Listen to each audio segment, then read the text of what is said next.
नमस्कार दोस्तों, मैं शिव नायक आपको स्वागत करता हूँ निर्वाण एक अंतिम यात्रा में। आइए हम जानते हैं एक लोकप्रिय रोचक कहानी, ईश्वर से भेंट। ये कहानी बेहद मर्मस्पर्शी है और हमें बताती है कि अगर आप दृढ़ निश्चय करते हैं तो फिर आपको मंजिल तक पहुंचने के लिए कोई रोक नहीं सकता। तो आइए हम चलते हैं कहानी की ओर। एक छोटा सा बच्चा था, उसकी उम्र सिर्फ 7 साल की थी, पर गंभीरता इतनी है कि 17 साल के बच्चे को भी मत कर जाए। एक दिन उसने अपनी माँ से पूछा, माँ, क्या हम भगवान से मिल सकते हैं? बच्चे की बात सुनकर माँ हैरान रह गई। उसने बच्चे के सिर पर हाथ फेरते हुए कहा, हाँ बेटा, जिस दिन तुम्हें सच्चे मन से ईश्वर की खोज करोगे उस दिन वे तुमसे मिलने जरूर आएंगे। माँ ने ये बात बच्चे का दिल रखने के लिए कह दिया था, पर वो बच्चे का दिमाग में बैठ गया। बच्चा सोते जगते उठते बैठते इसी के बारे में सोचने लगा। जितना वो इस बारे में सोचता, उसके मन ईश्वर से मिलने के लगन और बढ़ती जाती। एक दिन की बात है, बच्चा खाना खाने जा रहा था, तभी उसके मन में विचार आया, ईश्वर से भेंट करने के लिए मुझे कब तक इंतजार करना होगा। और अगले ही पल बच्चे ने निश्चय कर लिया, बहुत हो गया इंतजार, आज वो खाना ईश्वर के साथ ही बैठकर खाएगा। ये निश्चय करके बच्चे ने खाना को एक पोटली में बांधा और घर में बिना किसी से कुछ बताए एक और चल पड़ा। चलते चलते बच्चा बहुत दूर निकल गया।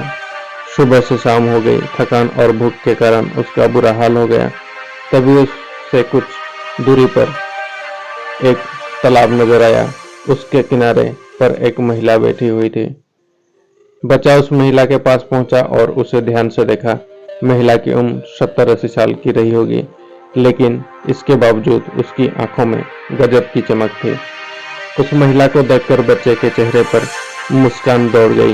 वो महिला भी बच्चे को देखकर मुस्कुराई। उसने प्यार से बच्चे के सिर पर हाथ फेरा। बच्चे को लगा कि जैसे वो इस सुनसान जंगल में उसी का इंतजार कर रही थी। तभी बच्चे को अपनी भूख का एहसास हुआ।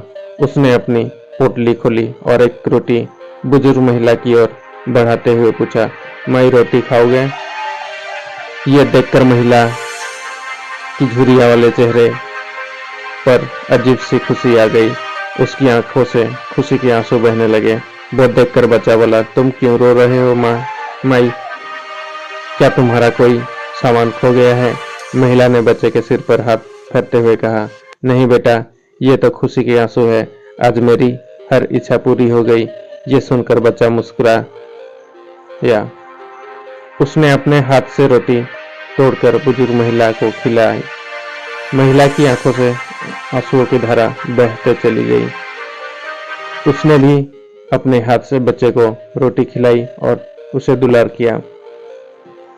रोटी खाने के बाद बच्चे को अपनी माँ की याद आई।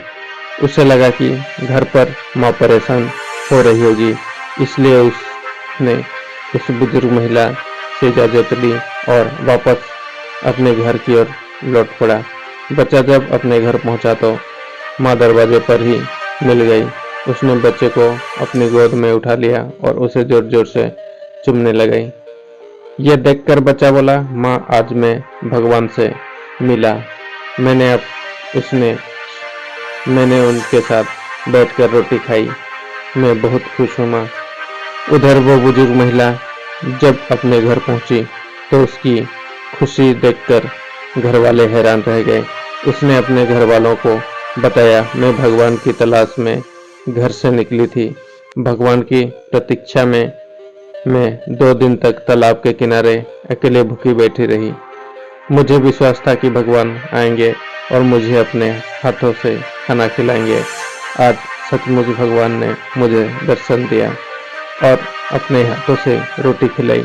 इस तरह मेरी साथ पूरी हो गई और मैं वापस अपने घर लौट आई। दोस्तों, यहाँ पर ये मोटिवेशनल स्टोरी खत्म हुई, पर अभी रुकें, इस कहानी के बारे में गहराई के सोचें। आपने ध्यान दिया होगा कि उस बच्चे और बुजुर्ग महिला दोनों को ईश्वर की तलाश थी। ईश्वर कहीं नहीं था, उनके दिलों में था। इसलिए उन्होंने उसका रूप उस व्यक्ति में खोज लिया जो स्वयं ईश्वर की तलाश में निकला था। कहने का आशय यह है कि जब हम किसी चीज को शिद्दत से चाहते हैं, उसे पाने के लिए प्राणपण प्रयत्न करते हैं, तो मंजिल के रास्ते खुद पर खुद खुल जाते हैं और हमारा काम सफल हो जाता है। यही उन दोनों के साथ भी हुआ और यही आपके साथ भी होगा।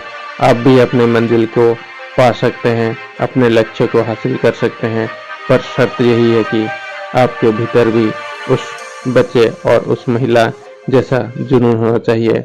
और अगर आपके भीतर वो जोश है, वो जुनून है, तो फिर मंजिल तक पहुंचने से कोई आपको रोक नहीं सकता।